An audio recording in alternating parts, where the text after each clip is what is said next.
Hi, I'm John Ho from IDC Financial Insights, and I'd like to introduce you to some of our most recent and exciting research on the Asia-Pacific fintech scene.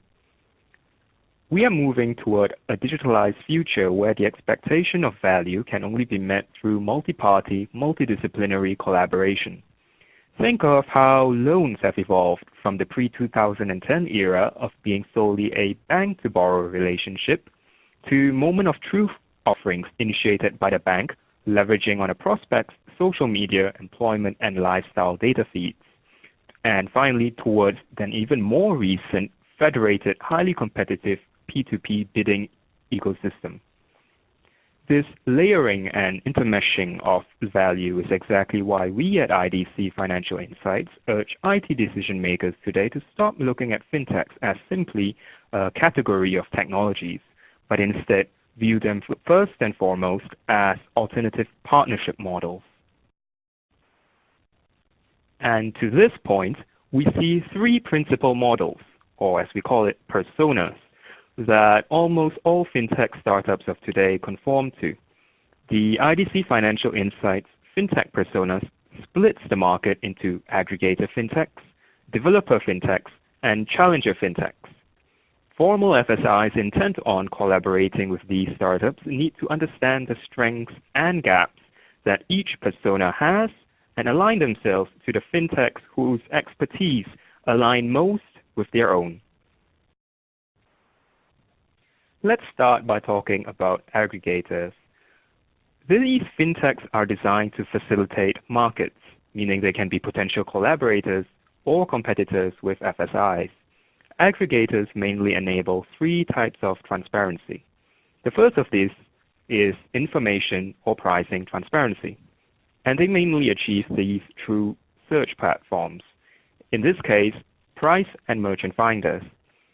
The second is process transparency, and aggregator fintechs achieve this through origination platforms, and these can take the form of GAFA-like credential gateways, passbook operators, or product-specific origination agents. Finally, the third form of transparency is collaboration transparency. Think investor forums, knowledge-sharing portals, and financial education apps doubling as product agents. Aggregators primarily monetize volume of transactions and excel at incentivizing transaction frequency, market creation, and user networking. FSIs can develop highly synergistic partnerships with aggregators to sell volume-based banking or financial products such as microloans, cards, and mortgages. The caveat, however, is that most aggregators only have a strong presence in their home markets. Few have successfully positioned themselves as regional partners. Hence, Pan-Asian banks will need to solicit multiple local aggregators to ensure a fruitful fintech-first strategy. Developer fintechs are most similar to your traditional vendors. They focus on white label technologies that are often not readily consumed by the financial client. For example, IoT, biometrics, or robotic algorithms. All of these serve to enhance or modify the value proposition of financial offerings, and often these take the form of experience enhancements. Like vendors, developer fintechs typically monetize partnerships through licensing and maintenance, but promise quicker development turnaround times, lower costs, and greater customization. On the downside, solutions by developer fintechs are often not stress-tested for extraordinary market conditions, and an FSI's operations are indeed subjected to massive seasonal swings. While the idea of exacting more stringency runs against the grain of the sandboxing philosophy, FSIs must realize ultimately that the onus lies upon them to absorb the risks of such collaboration. There is rightly a strong resistance for fintech offerings to be integrated into mission-critical IT or even be rolled out as standalone systems for minor business lines. For developer fintech partnerships to truly mature, FSIs need to have formal processes in place for collaborative development, be it through innovation labs, access to internal development platforms, or IP hybridization. The challenger fintech embodies what it truly means to be a financial disruptor in today's market. As their name would suggest, they compete directly with the FSI in providing financial services to the market. However, they seldom replicate the entire breadth of an FSI's suite of solutions. Instead, they focus on one function, say payments, and refine it to a very specific market through, say, value-added loyalty, retail incentives, and so on. A good example here is Alipay, which is synergized with the Taobao and Tmall brands to become a preferred payment option for millions of mainland shoppers.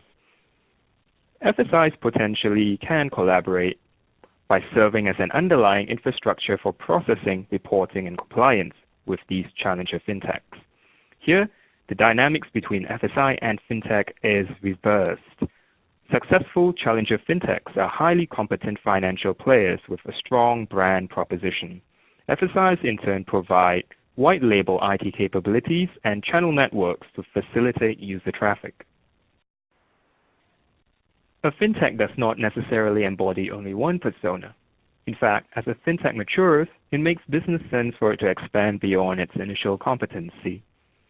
A retail payment platform, for example, may start out as a challenger fintech, but would eventually find its way into the aggregator space by developing capabilities such as unified credentials that could potentially facilitate transactions more seamlessly across its entire merchant network.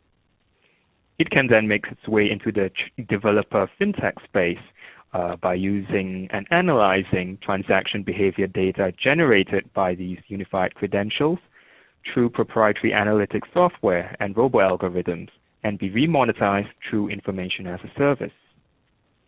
And this is precisely what Amazon has done over the years before it became an innovation power player.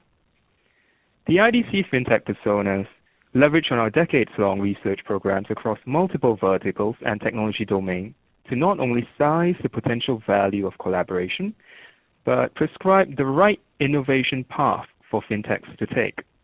Whether you are a startup, a potential FSI partner, or a venture capitalist, understanding how this ecosystem is consistently redefining itself is vital in determining the right strategy for a more open future. This is John Ho wishing you the best of luck in a new era of collaboration.